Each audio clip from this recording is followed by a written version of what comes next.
पिछले एपिसोड में आपने जाना कैसे अमिताभ बच्चन ने अपने फिल्मी करियर की शुरुआत की, कौन सी फिल्में हिट रही और किस फिल्म ने कितनी कमाई की।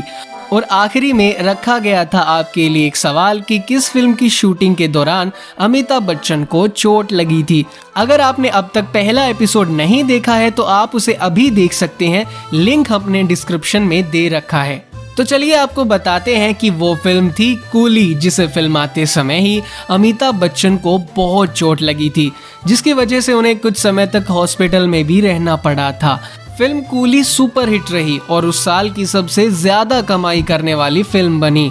कूली फिल्म में चोट लगने के बाद उन्हें लगा कि वो अब फिल्में ही नहीं कर पाएंगे और अमिताभ बच्चन ने कुछ समय के लिए एक्टिंग से संन्यास ले लिया और अपने पुराने मित्र राजीव गांधी के सपोर्ट में राजनीति में कूद पड़े। इन्होंने इलाहाबाद लोकसभा सीट से उत्तर प्रदेश के पूर्व मुख्यमंत्री HN बहुना को हराकर लोकसभा पहुंचे। फिर 3 साल बाद ही अमिताभ ने इस्तीफा ही दे दिया। इंडियन फिल्म हिस्ट्री से मैं भूपेंद्र आपका स्वागत करता हूं। इस एपिसोड में आप जानेंगे अमिताभ बच्चन के 1984 से आगे आने वाले फिल्मी सफर के बारे में और उनसे जुड़े कुछ किस्से और रोचक तथ्य भी।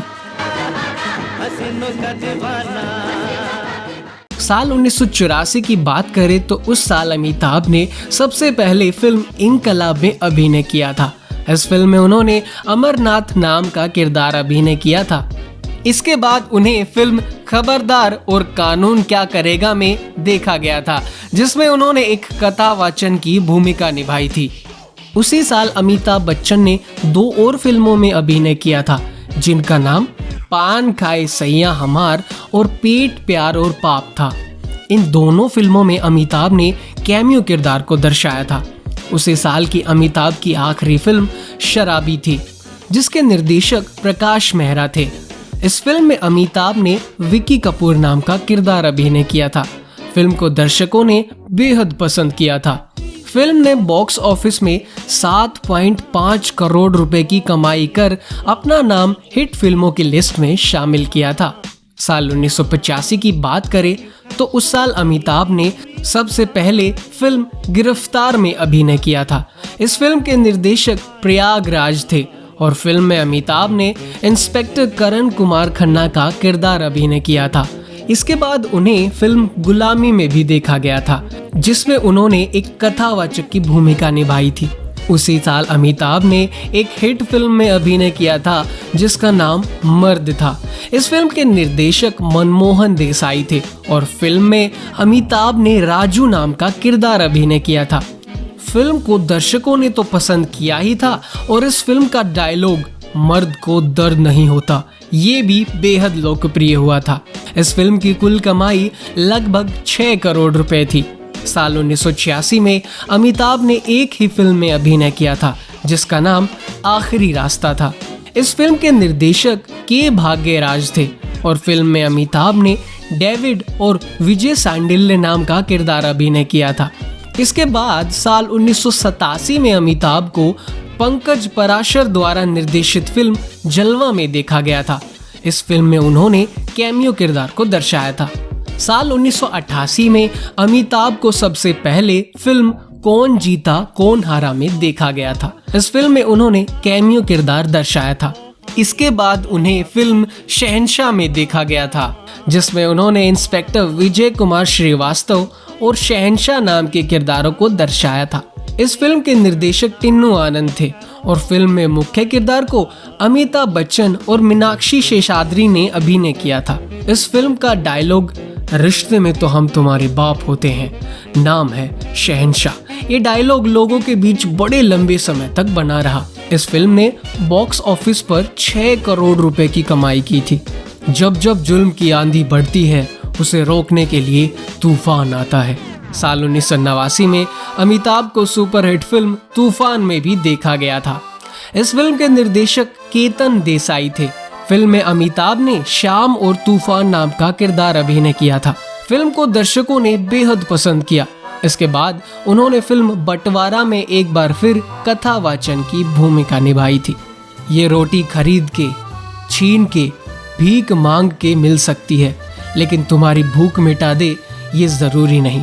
साल 1990 में अमिताभ ने फिल्म अग्निपथ में अभिनय किया था। इस फिल्म के निर्देशक मुकुल एस आनंद थे और फिल्म में अमिताभ के किरदार का नाम विजय दीनानाथ चौहान था।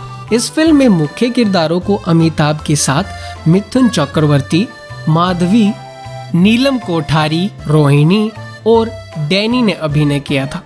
इस फिल्म को दर्शकों ने बेहद पसंद किया। बॉक्स ऑफिस पर इसकी कुल कमाई 6 करोड़ रुपए।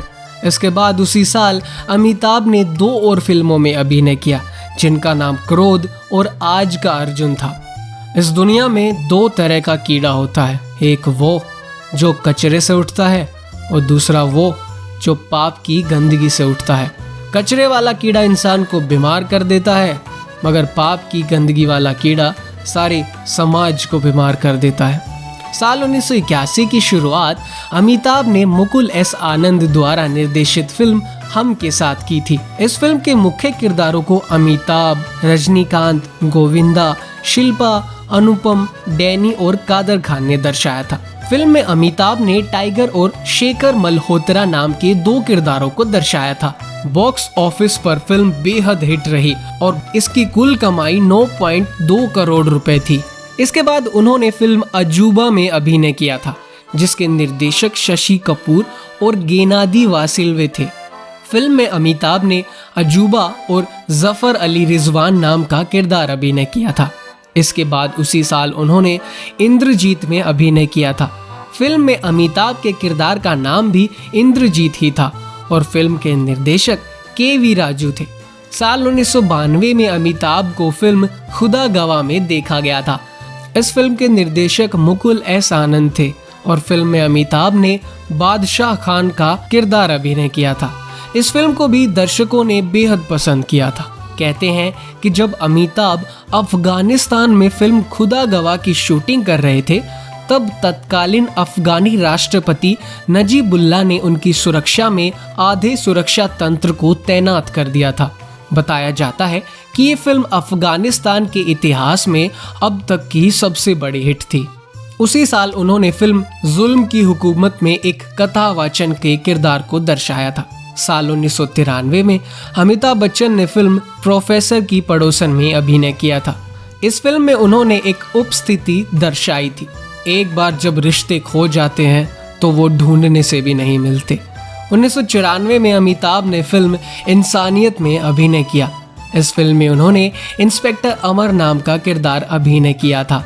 इस फिल्म के निर्देशक टोनी जुनेजा थे और फिल्म में मुख्य किरदारों को सनी देओल, रवीना टंडन, जया प्रदा, चंकी पांडे, विनोद मेहरा, नूतन, अनुपम खेर और अमिताभ बच्चन ने अभिनय किया था। इस फिल्म ने बॉक्स ऑफिस पर कुल 6 करोड़ रुपए की कमाई की थी। इसके बाद अमिताभ ने फिल्म अक्का में कैमियो किरदार दर्शाया था। साल 1995 में अमिताभ बच्चन ने खुद की कंपनी को चालू किया था, जिसका नाम था ABCL।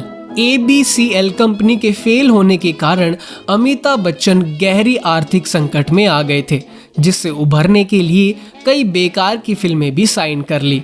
इस बीच एक टेलीविजन के शो KBC में होस्ट करने का ऑफर मिला। इस कार्यक्रम को तत्काल बड़ी सफलता मिली। कहा जाता है कि अमिताभ बच्चन ने इस कार्यक्रम को होस्ट करने के लिए साप्ताहिक 25 लाख रुपए लिए थे, जिसके कारण उन्हें और उनके परिवार को आर्थिक संकट से उभरने में काफी बल मिला।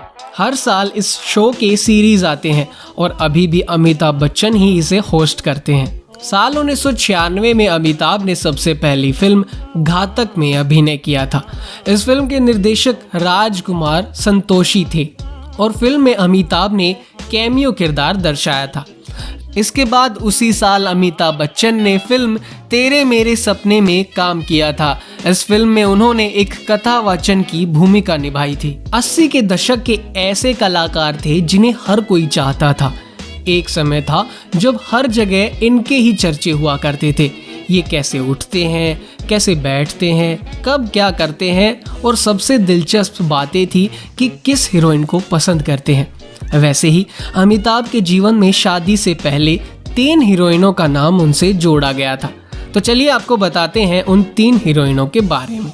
सबसे पहले थी परवीन बाबी, जिसके साथ उन्होंने अमर अकबर एंथोनी, नमक हलाल जैसी कई फिल्मों में काम किया और बहुत समय इनके साथ भी बिताया। एक बार परवीन बाबी ने कहा भी था कि मिस्टर बच्चन उन पर मरते हैं। और तीसरा नाम आता है रेखा का। रेखा की प्रोफेशनल लाइफ जितनी चर्चा में रही, उतना ही उनकी पर्सनल लाइफ कंट्रोवर्शियल रही। रेखा का नाम कई लोगों के साथ जोड़ा गया, लेकिन सबसे ज्यादा अगर किसी को लेकर चर्चा में रही हैं तो वो नाम है अमिताभ बच्चन का। दोनों की लव स्टोरी के किस्से आज भी बी टाउन में मशहूर हैं। रेखा और अमिताभ बच्चन एक दूसरे से बेइंतहा मोहब्बत किया करते थे, लेकिन किस्मत को कुछ और ही मंजूर था और वो एक ना हो सके। दोनों के प्यार की शुरुआत फिल्म दो अनजाने से हुई थी। ये फिल्म दोनों की पहली फिल्म थी जिसमें अमिताभ और रेखा ने एक साथ काम किया। दोनों का इससे पहले कभी एक दूसरे से मिलना नहीं हो सका था, लेकिन इस फिल्म ने सब कुछ बदल के रख दिया। कहते हैं कि शूटिंग के दौरान ही दोनों एक दूसरे पर अपना दिल हार गए थे। अमिताभ शादीशुदा थे, लेकिन बावजूद इसके रेखा को प्यार हो गया। दो अनजाने की शूटिंग के दौरान रेखा सेट पर टाइम से नहीं आती थी। कई बार वो शूटिंग में सीरियस नहीं रहती थी। ये सब देखकर अमिताभ बच्चन ने एक बार रेखा को सलाह दी कि आप समय पर आएं और सीरियसली फिल्म करें। बस अमिताभ की ये बात रेखा को इतनी अच्छी लगी कि उन्होंने सेट पर ना सिर्फ टाइम पे आना शुरू किया, बल्कि शूटिंग में सीरियसली पार्टिसिपेट करने लग गई। इसी वाक्य के बाद रेखा अमिताभ की तरफ अट्रैक्ट होने लगी थी। जया से शादी होने के बावजूद अमिताभ बच्चन रेखा से अलग नहीं हुए थे। एक दिन जया बच्चन ने रेखा को डिनर पर बुलाया और वो डिनर बना अमिताभ बच्चन और रेखा की ब्रेकअप की वजह। 1976 में फिल्म दो अनजाने की शूटिंग के वक्त अमिताभ और रेखा करीब आए थे। दोनों के प्यार के चर्चे जब जया तक पहुंचे तो उन्होंने रेखा को एक डिनर पर बुलाया, जिसने सब कुछ बदल कर रख दिया। एक दिन जब अमिताभ शूटिंग के लिए मुंबई से बाहर गए थे तो मौका देखकर जया ने रेखा को डिनर पर इनवाइट किया। जया ने रेखा को फोन किया। हालांकि जया का फोन रिसीव करते समय रेखा सोच रही थी कि कहीं वो उन पर नाराज न हो या कुछ भला बुरा न कहें, लेकिन ऐसा कुछ नहीं हुआ। जया ने बेहद सादगी के साथ रेखा को डिनर करने के लिए घर पर बुलाया। उनसे ढेर सारी बातें की। इस बीच अमिताभ का जिक्र तक नहीं हुआ। डिनर करने के बाद जया ने रेखा को अपना घर दिखाया। जब रेखा लौटने लगी तो जया ने उन्हें बाहर तक छोड़ने भी आई। यही वो पल था जब सब कुछ बदल गया। जया ने दरवाजे पर रेखा को कहा, चाहे कुछ भी हो जाए मैं अमित जी को नहीं छोड़ूंगी। ये बात सुनकर रेखा हैरान हो गई। उस दिन के बाद से रेखा ने ये फैसला कर लिया था कि कभी भी वो अमिताभ बच्चन से मुलाकात और बात भी नहीं करेंगी।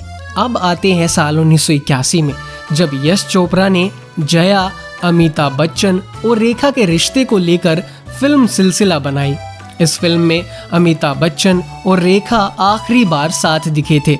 तब से अब तक ये दोनों कभी ऑन स्क्रीन साथ नहीं दिखे। अमिताभ बच्चन और रेखा की जोड़ी सबकी फेवरेट जोड़ी बन गई थी। इस जोड़ी को पर्दे पर एक साथ रोमांस करते देखना लोगों को सबसे ज्यादा भाता था, लेकिन सिलसिला के बाद ये जोड़ी दर्शकों को कभी साथ नहीं दिखाई दी। दोनों ने सुहाग, मुकद्दर का सिकंदर और राम बलराम जैसी अनेकों हिट फिल्में की। अमिताभ बच्चन का फेवरेट रंग सफेद है और उनके पसंदीदा एक्टर दिलीप कुमार है। ऐसे और ज्यादा रोचक तथ्य जानेंगे अगली वीडियो में, और अगली वीडियो की नोटिफिकेशन पाने के लिए आप हमारे चैनल को सब्सक्राइब कर सकते हैं और साथ ही जानेंगे अमिताभ बच्चन की पसंद और नापसंद के बारे में। अगर आप फिल्म इंडस्ट्री से हमेशा अपडेट रहना पसंद करते हैं, फिल्म के अभिनेता और अभिनेत्रियों से लेकर आप प्रोड्यूसर, डायरेक्टर, स्टोरी राइटर और सिंगर आदि फिल्म निर्माण से जुड़े हुए लोगों के बारे में भी अगर जानना चाहते हैं, तो आप विजिट कर सकते हैं हमारी वेबसाइट www.indianfilmhistory.com।